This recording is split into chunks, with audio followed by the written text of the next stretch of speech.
तो अब बारी है आपको बहराइच की नानपारा सीट के पिछले यानी 2017 के नतीजों की जानकारी देने की। इस सीट के समीकरण को समझने में काफी आसानी हो जाएगी, क्योंकि 2017 में विधानसभा चुनाव में बहराइच की नानपारा सीट पर करीब 58% मतदान हुआ था और भाजपा की माधुरी वर्मा ने इस सीट पर जीत दर्ज की थी।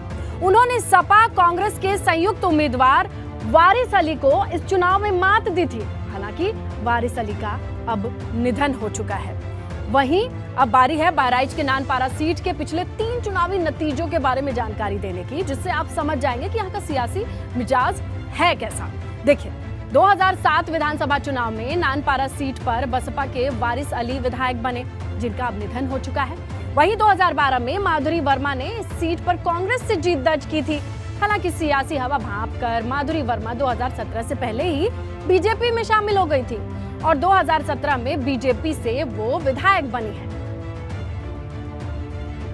और वहीं अब समझिए बहराइच की इस नानपारा सीट के उन बड़े सियासी चेहरों की जानकारी क्या कहती है, जो कि आने वाले इस चुनाव में अपनी जीत का दावा कर रहे हैं, अपनी जीत का दमखम भर रहे हैं। इसमें सबसे पहला नंबर आता है मौजूदा विधायक माधुरी वर्मा का, जो कि इस वक्त बगावती तेवर दिखा रही हैं। सपा में इनकी नजदीकियां बढ़ रही हैं, ये बात सुर्खियों में है। दूसरे नंबर पे हैं बीजेपी के कृपाराम वर्मा, जो कि 22 के लिए दावेदारी पेश कर रहे हैं। तीसरे नंबर पर बसपा के हकीकत अली का नाम है, जो पूर्व विधायक वारिस अली के भाई हैं। वहीं चौथे नंबर पर सपा के मुन्ना मारिया हैं, जो कि बड़े दावेदार माने जा रहे हैं। अब चलिए सिलसिलेवार ढंग से आपको बहराइच की नानपारा सीट के इन सभी चेहरों की जानकारी दें, ताकि आपको समझ आए कि इनका सियासी रसूख क्या है, इनकी ताकत क्या कहती है। इस फहरिस्त में जो पहला नंबर आता है वो है मौजूदा विधायक माधुरी वर्मा का। 2017 में इस सीट से चुनाव जीती। मौजूदा वो भाजपा की विधायक हैं। माधुरी 2012 में भी इसी सीट से, लेकिन कांग्रेस की ओर से विधायक रह चुके हैं। माधुरी के पति दिलीप वर्मा सपा में पहले ही शामिल हो चुके हैं और अब माधुरी वर्मा के सपा में शामिल होने के कयास लगाए जा रहे हैं। ऐसे कयास से नानपारा का जो सियासी बाजार है वो पूरी तरीके से गर्म है। अब बारी है बहराइच के नानपारा सीट के दूसरे सियासी कद्दावर चेहरे के बारे में आपको बताने की, जो कि बीजेपी का एक और चेहरा है, दावेदारी पेश कर रहा है। ये है कृपाराम वर्मा। कृपाराम वर्मा की गिनती इलाके के बड़े भाजपा नेता के तौर पर की जाती है। कुर्मी वोटर्स के बीच इनकी मजबूत पकड़ है। तादाद भी इस सीट पर कुर्मी वोटर्स की अच्छी है।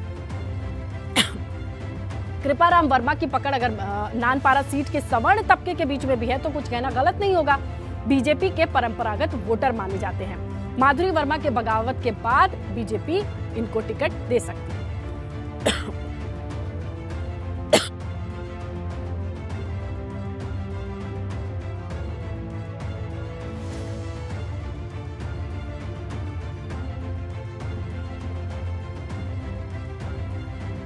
चलिए अब बारी है आपको इस सीट के तीसरी कद्दावर सियासी चेहरे की जानकारी देने की, जहां बीएसपी का नाम आता है। 22 के लिए अपनी दावेदारी ये पेश कर रहे हैं। इनका नाम है हकीकत अली।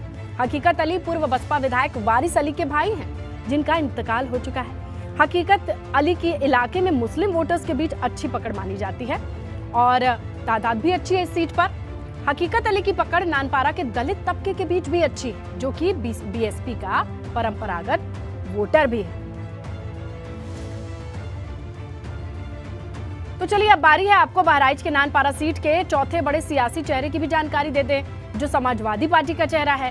2022 के लिए दावेदारी पेश कर रहे हैं। नाम है मुन्ना मारिया।